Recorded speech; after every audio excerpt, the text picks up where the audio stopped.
এয়া দেখিছেনে মাগুৰ মাছ এনাইকে নাতিয়াকলৈ বুলি দি পঠিয়াইছিল। সেয়েহে ভাবিলোঁ এতিয়া মাছকেইটাকে বনাই দিওঁ। আৰু ভাইটি ক'লোঁ মাছকেইটা মাৰি দেচোন, তাকে বনাই দিওঁ।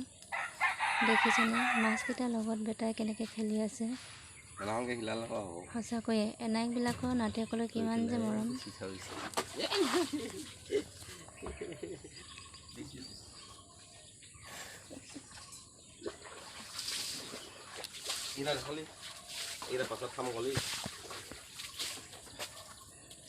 আৰু চাওকচোন ৰাতিপুৱা হোৱাৰ লগে লগে বেলিটো কেনেকৈ ওলাই আহিছে। কিমান যে গৰম পৰিছে। আপোনালোকৰ ফালে বাৰু গৰম পৰিছেনে জনাবচোন।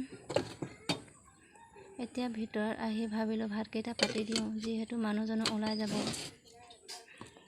সেয়েহে ভাতকেইটা পাতি দিওঁ বুলি লৈছোঁ।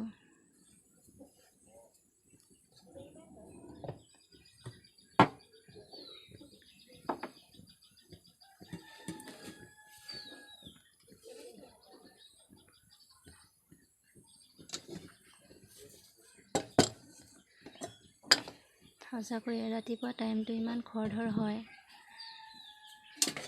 আপোনালোকৰ বাৰু কাৰ কাৰ খৰধৰ হয় ৰাতিপুৱা টাইমটো জনাবচোন।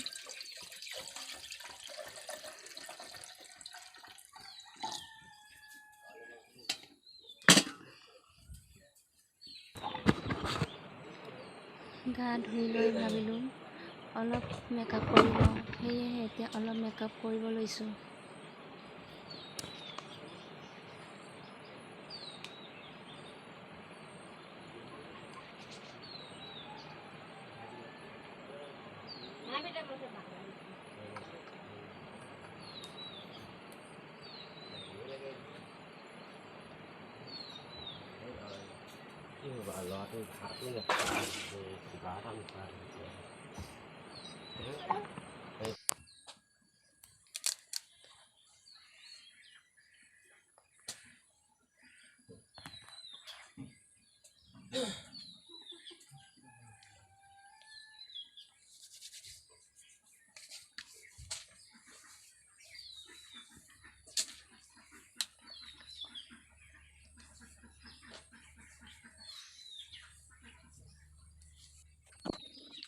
মেকআপ কৰি লৈ ভাবিলোঁ মানুহজনক চাহ অলপ দি দুয়োৱে বহি লগতে খাই লওঁ।